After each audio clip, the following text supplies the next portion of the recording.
Ngayon may lunok pera. Nagmukbang ng dolyares, attorney. Sa gusto nyo o sa ayaw ninyo, ito po ang magiging topic natin. Si Attorney Roque. Hindi, kasi meron po siya dito mga binigkas na parang sa aking pandinig ay medyo iba na. Ha? Medyo nagkakalaglagan ba?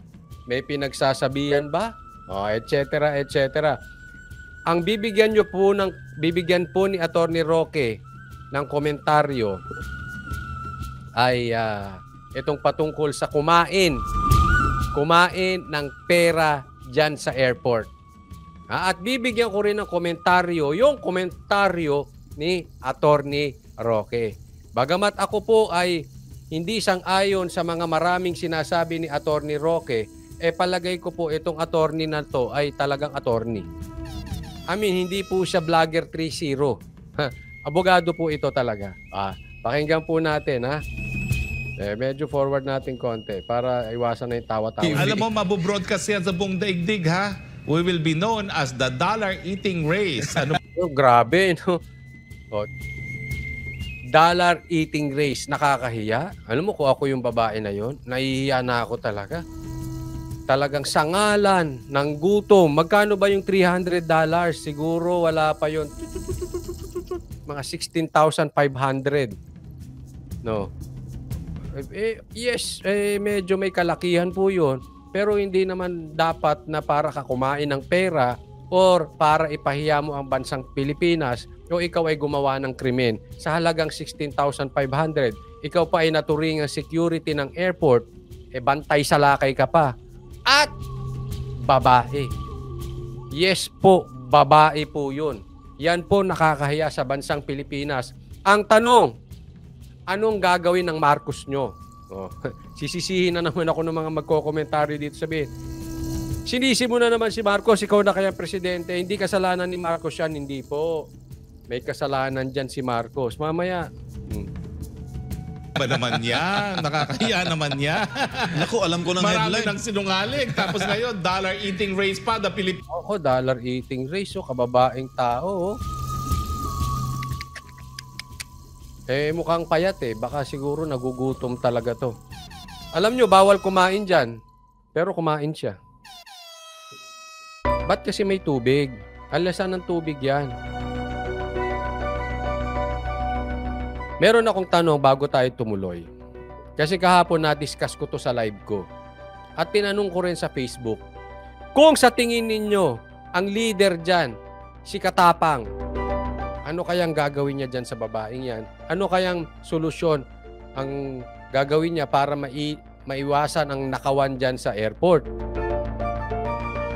Tapos, ito po pahabol na tanong. Kung si PRRD kaya ang bossing dyan, ano kaya ang gagawin niya yan sa babaeng yan? At gaano kaya niya katagal masusolusyonan yung problema dyan? Ano kaya ang kanyang pamaraan para masolusyonan yan? Kasi alam naman natin, matinik talaga si PRRD. Pinos, oh my goodness. Tapos ang sama pa, naka-uniforme pa Parang ahente ng estado na kumakain ng pera na ebidensya na kanyang ninakaw. DOTR, I hope you're very proud of your latest achievement. Ayan, ito kinakalampag ni Attorney Roque ang DOTR. Coach Oli, masama ba yun? Hindi. Ako sang-ayon sa ginagawa ni Attorney Roque. Kaya lang may pupunahin ako dito. Tingnan nyo po. BBM, napakagaling ng iyong mga nasa DTR. Ayun, BBM nyo. Napakagaling ng inyong mga nandiyadyaan sa DOTR. O, kinakalampag ka na, BBM ni Attorney Roque. Hindi mo binigyan to ng pwesto, no? DOTR, no? Sige lang po. Magkasama tayo umakyat sa entablado ng eleksyon. Pero kung gusto mo talagang ganito ang imahe ng Pilipinas dahil sa iyong DOTR, sige na po. I will respect your wisdom as president. Medyo may laman yun, Magkasama tayong umakyat sa stage ng eleksyon. Sa madaling salita, ang ibig sabihin ni Attorney Roque, isa siya sa parte ng pagkapanalo mo, Marcos. Naging instrumento siya sa pagkapanalo mo. magkaibigan kayo, sanggang dikit kayo, etc. etc. Marami pong laman ang ibig niyang sabihin nun. Pero kung ganyan daw ang gusto mo maging imahe ng DOTR, I respect your wisdom. Yan po ang statement ni Attorney Roque na alam natin, grabe, parang hindi niya questionin kahit anong gawin itong si Marcos. Pero ngayon, eto, iba na tono, iba tono. Pero kung ako po kayo, talagang, nako, tanggalin na lahat yung mga nasa DOTR dahil puro kahihiyan ang binibigay. Kung hindi na magkakaroon ng brownout sa airport, kinakain ng dolyares. Yan, maganda sinabi. Pero, I respect your decision, Marcos. Pero kung ako masusunod, tanggalin lahat yan yung mga yan sa DOTR. Ha? Kasi sinisira ng imahe niya natin at kumakain pa ng pera naka-uniforme. Again, sang-ayon ako sa gustong mangyari ni Roque at sang-ayon din ako sa pagko-question niya. Kaya lang, ngunit datapot meron akong idadagdag. Bakit, Attorney Roque, hindi mo ba nabalitaan ang nangyaring kalokohan dyan sa Bucor? Yun lang naman ang sa akin. Ako ngayon pa lang humihingi na ako ng dispensa kasi hindi ko alam kung nagbigay siya ng komentaryong ganito patungkol dyan sa nangyari sa Bucor. Kung nagbigay po siya ng komentaryong ganyan sa Bucor, pasensya na po, hindi ko lang napanood at di ko na-research. Pero kung hindi po siya nagbigay ng komentaryong ganyan, abay double standard po yun. Bakit? Ang kaya mong questionin yung liderato ng DOTR, pero hindi mo kayang questionin ang liderato ng Bucor at si Boying Remulla na siya ang naglagay diyan kay Katapang sa Bucor. Yun lang naman na sa akin. Kung pinuna niya, binira niya rin, salute ako sa'yo. Pasensya, hindi ko napanood. Pero kung hindi, abay, questionable ka dyan, attorney. Questionable ka dyan.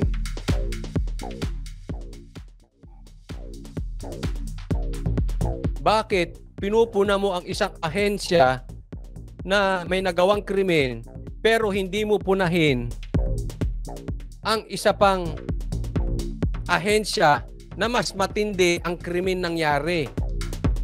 Bakit hindi mo rin sabihin kay Marcos, kung ako yan, pagtatanggalin ko yung mga yan? Ano po tawag doon? Double standard. Hindi po ba? Ano mas masama, yung kumain ng pera na yan? O yung may pinatakas? O yung naglagay ng kubol? O yung may nakapasok na droga? May nakapasok na baril? May nagbarilan? Mas malala po ang nangyari sa Bucor. Sana po, nagkakamali ako, hindi ka lang tumahimik, attorney. Sana nagsalita ka rin. Gaya ng pagsasalita mo ngayon sa DOTR. Kasi kung hindi, ay madududa ang mga Pilipino niyan. Bakit nakapikit ka sa isang ahensya, mulat na mulat ang mata mo? Tanong lang naman. Ito na ba yung sinasabi sa media na ipikit mo minsan ang mata mo at minsan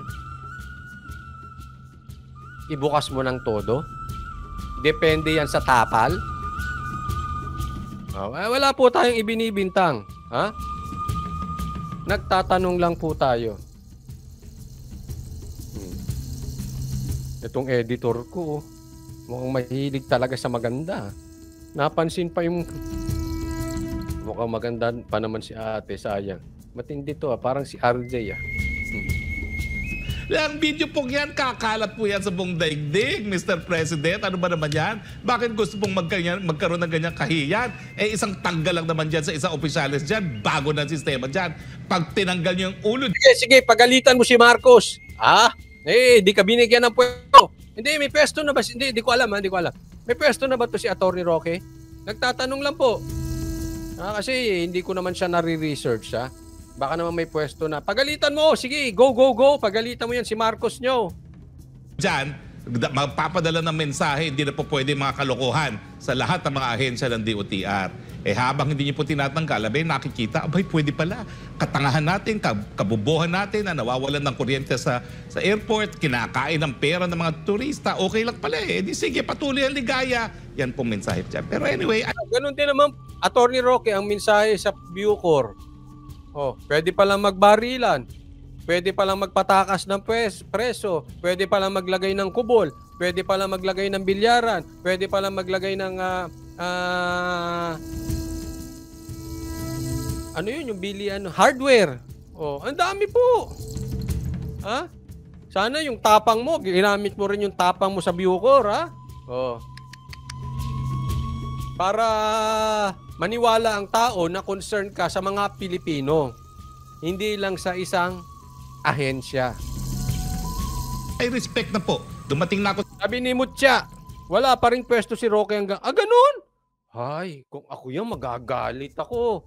Kasama ka umakyat sa stage. Naunahan ka pa nung taning. Oo.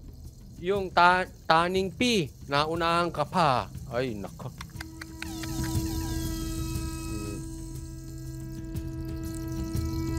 Kalachuchi, maraming salamat po sa kusang loob at patuloy na pag-sponsor ng live ko. Maraming salamat, Kalachuchi.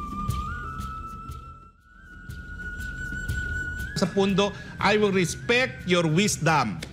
Pero sayang po yung inakit natin sa entablado para kunin ang suporta ng taong bayan kung palagi na lang pong ipahihiya ang inyong administrasyon. Pero administrasyon niyo po yan. Nasa sa inyo po yan. Nasibak na yung babae attorney na kumain. Nasibak na yung babae na kumain. Saan sinibak? Ang dolyar. Sa tingin mo, attorney, for sure, hindi siguro first time kasi nagawa niya talagang kumbaga, hindi ko naman sinasabi na... Sabi ni Love ko to, kunwari galit, pero hindi kasi na-appoint. Yun ang sabi ni Love ko to. Hindi first time yung paglunok niya. Siguro, meron na rin siyang ginawang mga illegal siguro na mga pagnanakaw. Kasi parang wala siyang takot, di ba? Na parang diretso kainin agad. Sa tingin mo, ano kaya ang magiging solusyon dyan? Kasi si Pangulong Duterte, during sa administration ni Pangulong Duterte, di ba, bago pa ang administration ni PRRD, meron na yung problema tungkol sa laglag bala. At isa yun sa kanyang tinugunan. May mga adjustment. Di ko lang alam kung magkano ba yung sahod ng mga screening officer na yan na umaabot sa punto na ganyan yung kanilang ginagawa. Ang nangyari doon, tinanggal talaga yung ground handler. Naalala niyo yun? Tinanggal talaga ang ground handler dahil doon sa laglag bala. At kahit sino pa siya, Kastilaloy yun Sinipa ni Presidente dahil hindi katanggap-tanggap yung mga gawain na ganyan. Anyway, wag na po natin ihambing ang mga administrasyon. Natakot ka ihambing si Tatay Digong kay BBM, no? Kasi alam mo, alalamuning buong buo. Kakainin din ni PRRD yan si Marcos mo. Natakot. Wag na natin ihambing. Walang comparison Kanyang estilo yan. Pero PBBM, mahal ko po kayo, mahal kayo ng bayan. Pwede ba ho? Kinakailangan naman po mag-sample tayo dyan. Ipakita natin ang resolution. Alam mo, simula ngayon, aabangan ko pag may kapalpakan sa Bucor kung magsasalita rin si Roque. Aabangan ko na yan. Promise ko sa inyo. Sanay na yung babaeng kumain ng pera. Diba? May mga ganyan talagang kumakain ng pera, mga babae. Meron din mga lalaki. Aurea Haway, maraming salamat po sa kusang loob at sa patuloy na pag-sponsor ng live na to. Aurea Haway. Natin na hindi po pwede talaga ang kagaguhan sa gobyerno. Pagsibak na po kayo ng taong mas mataas dahil yung mga taong nasa baba naman tumitingin sa ginagawa ninyo dun sa kanilang mga amo. Yun! Naniwala din ako dito kay Attorney Roque. Marcos, tama naman siya. Magsibak ka na ng taong mataas. Kasi pag sinibak mo yung nasa taas, susunod lahat yan. Alam mo? Halimbawa lang, may kapalpakan sa DOJ. Sibakin mo ulo. Sunod yung mga yan. Matatakot. May kapalpakan sa Bucor. Sibakin mo ulo. Magtitino lahat ng nasa ilalim. Susunod yung mga yan. Pero subukan mong sibakin yung security ng Bucor. Tuloy-tuloy pa rin ang kagaguhan dyan. Alam mo bakit? Andun pa rin yung leader eh. Walang matatakot. Tama. Sibakin mo yung nasa taas. Kaya na-imagine ko kung si PRRD ang leader nito. Wala na tong babaeng to. Tsaka yung leader niya tinanggal na din. Para matakot lahat. Yun lang nai-imagine ko kanina pa eh. Naku, si PRRD yan. Tapos na yung issue na yan. Matitino na yung mga yan. Wala nang gagawa ng kalokohan dyan sa airport na yan. At nai-imagine ko rin, kung si Katapang ang leader ng mga yan, eto gagawin yan. Alam nyo po, napakahirap talaga solusyonan ang problema dito sa airport. Behind na po tayo sa technology, samantalang ang ibang bansa ay progresibo na, high-tech na po sila. Kulang po tayo sa CCTV, kulang po tayo sa body cam. Dapat talaga tanggalin na yung mga yan. Pero nahihirapan kami kasi kulang kami sa gamit. Dapat siguro, Mr. Chair, dagdagan ng budget ng airport. Oh, nai-imagine ko na eh. Mr. Chair, ako po'y talaga nalulukot sa nangyayari dyan sa airport. Kasi dinatnang ko na yan. Ganyan na po, patong-patong po na problema ang kinaharap ko dyan sa airport na yan. Kaya nung ako ay dumating dyan, ito po lahat ng ginawa ko. I did my best. Pero, Mr. Chair, kulang pa kami sa budget. Kailangan madagdagan pa ang mga airport sa Pilipinas para masolusyonan yung ganitong problema. Alam na natin ang mangyayari, no? Sasang-ayon naman si Boying. Ayo, kailangan yan. Si Marcos tahimik ko, sige, ito budget. Nasaan? Nagkampi-kampi na. Alright, maraming salamat, Attorney. Maraming nanonood ngayon sa ating palatuntunan at suportado nila ang mga hakbangin ng administrasyon. Lalo na, Attorney, itong pagpapanagot sa mga may sala. Oo nga po eh. Kaya nga po eh, nako. Ang DOTR, di ko lang alam, bakit parang exempt sila, no? Mainit talaga to si Roque. Ha? Mainit to si Roque sa DOTR. Sabi niya eh, dapat panagutin ang mga may sala. Hindi ko lang alam bakit exempted itong DOTR. Parang sa DOTR talaga siya nakatingin. Hindi mo nakita yung Bucor? Hindi mo nakita yung PAGCOR? Isang ahensya lang tiningnan mo? Kaya susubaybayan na kita. Titingnan natin, ha? Kung pupunahin niya rin yung ibang ahensya na mas karumal-dumal. Hindi, mas matindi pa ang ginawa dito sa pagsubo pera ni ate. Kung talagang siya ay para sa Pilipino, kung mas matindi pa ang ginawa sa pagsubo ni ate, dapat punahin mo rin ng ganyan. Abangan natin, ha? Alright.